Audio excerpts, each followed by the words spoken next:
Okay.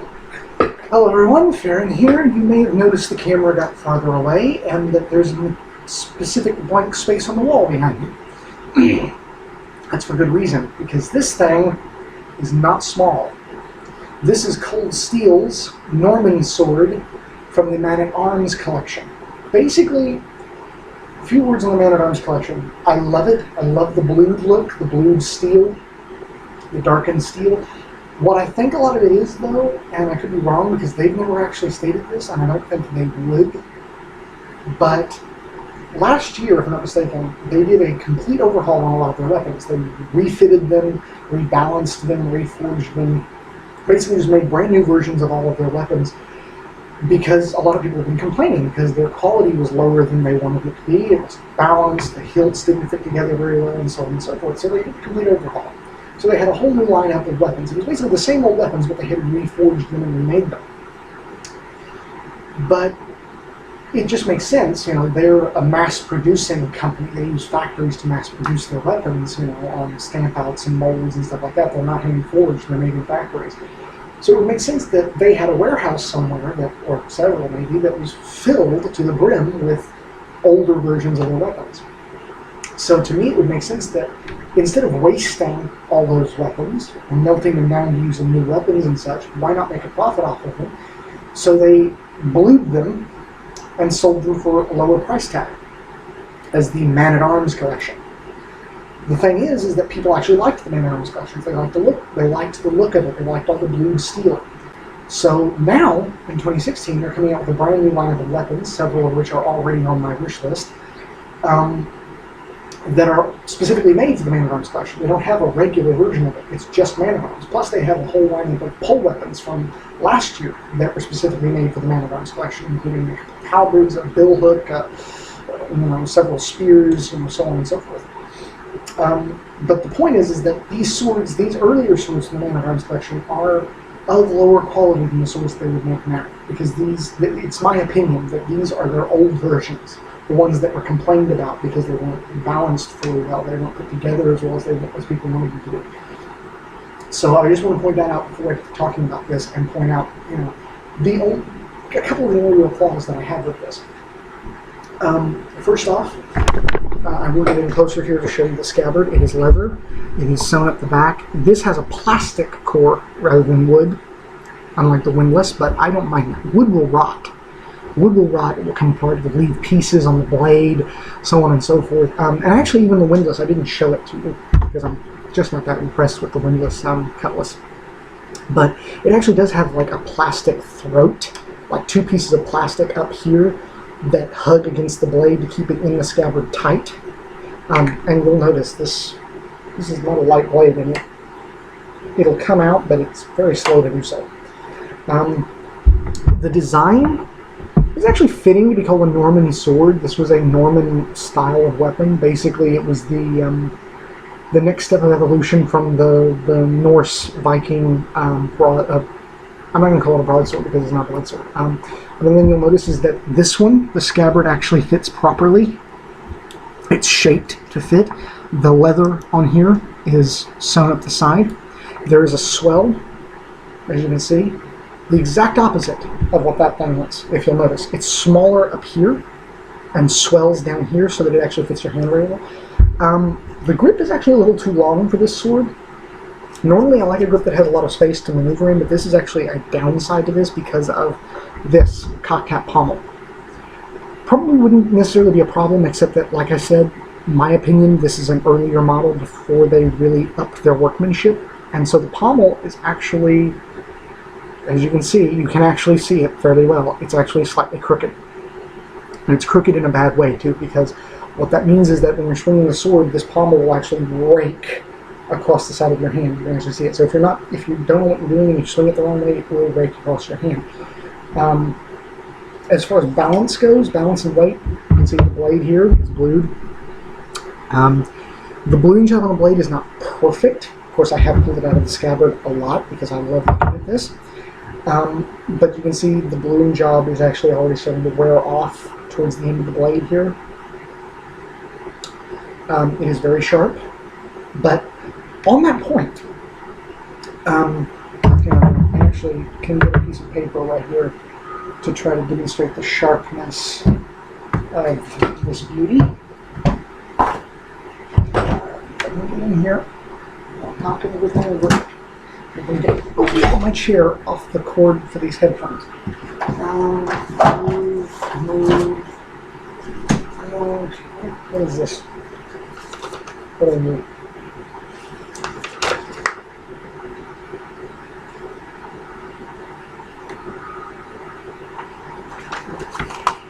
Not necessarily something I actually need, but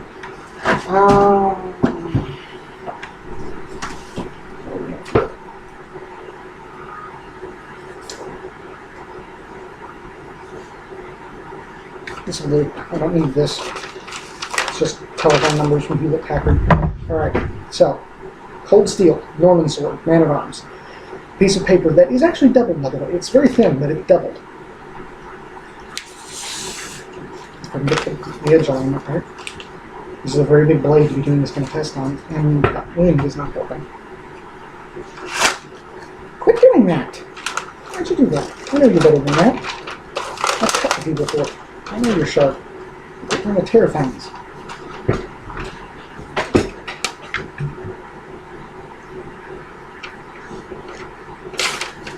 Damn it! Okay, I'm sorry. The piece of paper is too thin, actually, I think is what the problem is. It just keeps wanting to bend instead of hold still so that it will cut. But the point is that the weapon is sharp, alright? It's just this piece of paper was a bad choice for this. It's not thick enough. Let me see if I can grab this sketch pad here. There we go. This is thicker, so this might actually work better. Double it over, make it even thicker and stiffer, and try to get it out of that damn wind.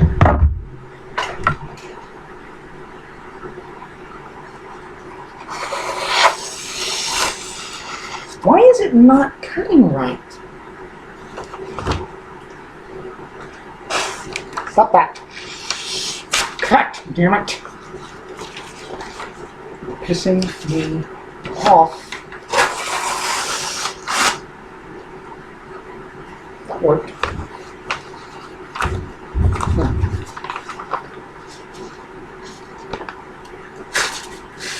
Run it through, and it just comes right out. It's very clean cut.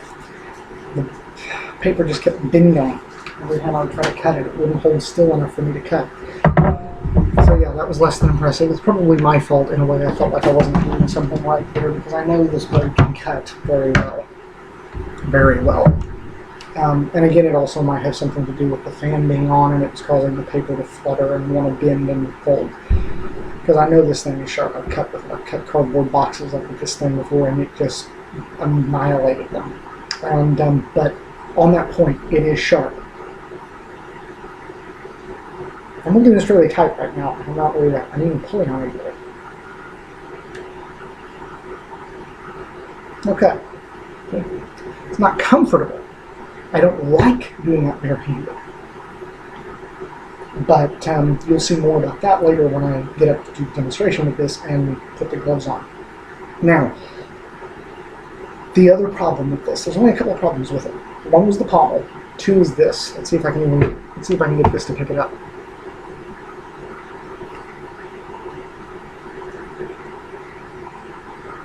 I can feel it.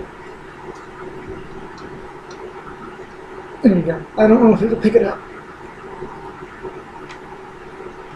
From that distance.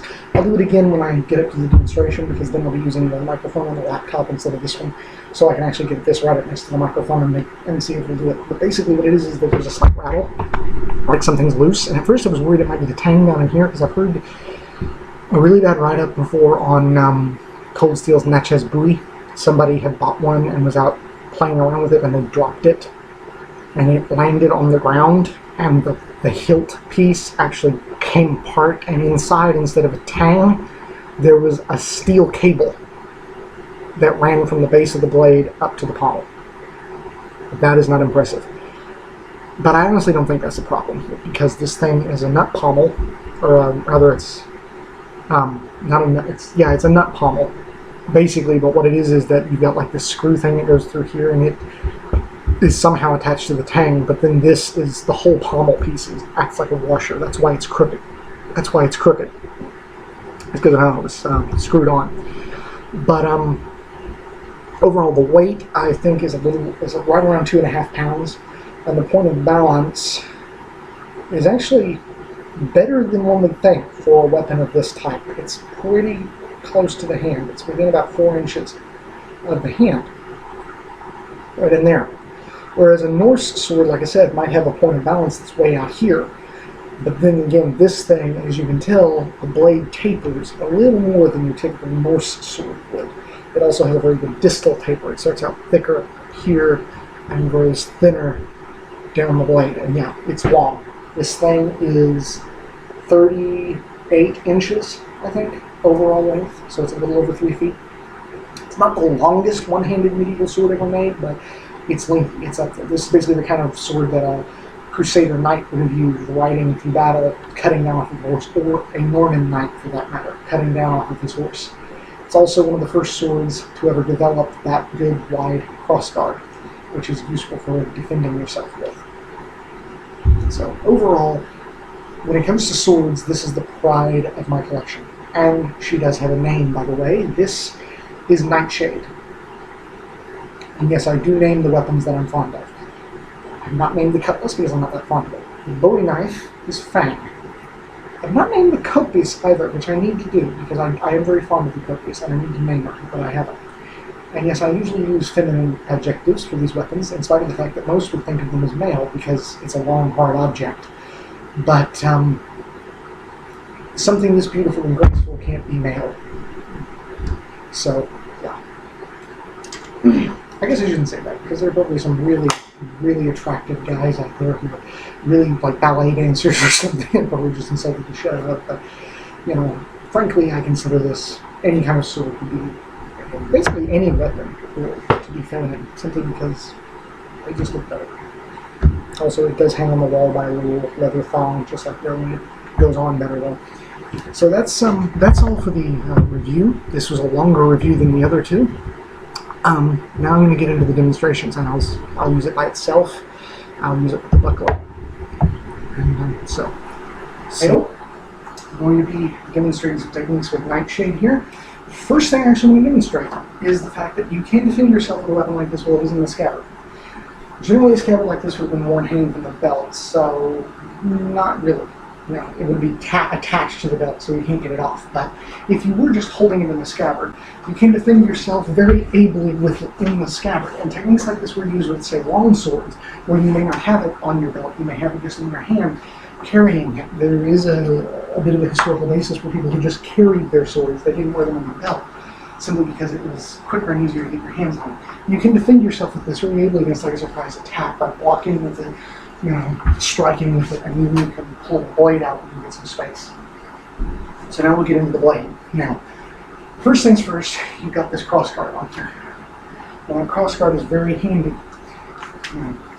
If you bring your sword up and get your blade on it, and you can push it aside and come around and cut. You've got from on tag, the straight cut, the tail guard, uppercut, first ward, uppercut, Alber, thrust, or false edge cut. From ox, you've got this kind of cut, or bring it around into this kind of cut. This side ox, you've got a false edge cut. And again, from here, this is very similar to this style stance like this. You can do that quick little feint around and then cut, or vice versa from here. Just do it like that and really hit the computer there. I will say, I am actually not a very big fan of using one-handed swords that are this long. It's a bit of work, to be honest, to keep this thing maneuvering properly. Even though it's not that heavy, and it is well balanced, it's a bit of work to try and keep this thing maneuvering, quickly and agilely. I much prefer using two hands on any weapon over 2 feet. Maybe 2.5 at the most for a one-handed weapon. I prefer anything 3 feet and over. I honestly prefer to be able to use two hands on. which is where half sword comes in. Half sword stance gives you a lot more point control. You can hold it like this. You have a lot of point control, the ability to make that point go wherever you want it to. And like this, you've also got point control for thrusts like this. You can still cut with the point, as you can see.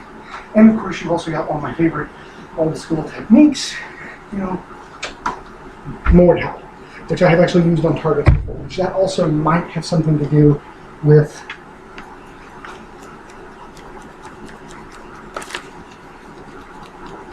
that loose. Well, it doesn't feel loose anywhere. It feels really, there is a slight looseness you can feel in the blade if you do this. But what it feels like is it doesn't feel like it's down in here in the tang. It actually feels like it's literally right here at the guard piece, because it sounds like metal hitting metal. It could be metal hitting wood, it could be the core in here, but if it is, it's up here towards the top. What I think it is that there's a little too much space up in here somewhere. Like, there doesn't appear to be a lot of space around the blade at the guard, but maybe there is inside here at the wooden core, or maybe right in here, who knows. But whatever it is, it sounds like there's just enough space to let it wobble a little. It doesn't seem to be, it's not coming apart, everything's tight, the blade is still tight. It's a very tight weapon, it's very, very good. And you do have a fairly decent ability.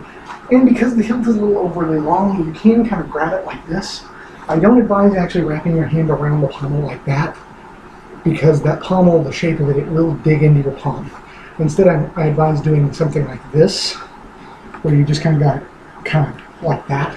You can take the Italian guard with the finger over the guard, like this, and then you can make sort of pseudo two-handed cuts. It's not really very able for this, it's not made for it, but it does give you a little more point control, a little more ability to keep that weight under control.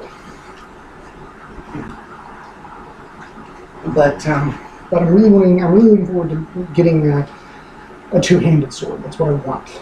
But Nightshade here is an excellent arming sword. I'm glad about it. And again, for half swording, she's very, very handy. So, yeah. And see, I feel much more comfortable doing it like this, with the gloves on. You actually feel a little bit of looseness in there like that. But yeah, fairly short demonstration video here for this one. I'm going to use it with the buckler a little bit just to get an idea. This is the traditional kind of weapon that would have been used with the buckler originally, but it's very simple. There's nothing complicated about it. It's the same techniques I've been showing before. It's just cutting, thrusting. You can even still hide the point behind the buckler. You just got to hold your hand way back here to be able to do it. But you can still do that little flip and thrust technique. You can't do flip and cut because you've got way too. You can do a bit of a snap cut where you just kind of snap the blade up and throw it out. But in the end, that's going to be more of a thrust anyway. So why not just thrust? It's a lot quicker. And yeah, the Italian grip, where you curl that finger over the guard, that gives you a bit better blade control. One thing I will point out, though, that is uncomfortable that this sword does not have, it really doesn't have any ricasso at all. So it's not sharp down here just above the guard, but it starts getting sharp almost instantly. So within about an inch above the guard. So it's not super comfortable using it that way. But you can do it anyway, just to give yourself a little more control. And you do have the dance like this along the rim of the buckler, where you're kind of using the buckler to stabilize the sword, and you're using your body just as much as you are your hand to power your cut. So yeah. But that's actually pretty much all I have to say about Nightshade. So now that I've shown you her, there's really only, I could show you my sword king, but it's really, really cheap and I'm not particularly here for it, but there's really only one more weapon left to show you. And a few of you seeing some pictures and stuff, you might be able to guess what it is. So, I will see you in the next video, where I won't be sitting down.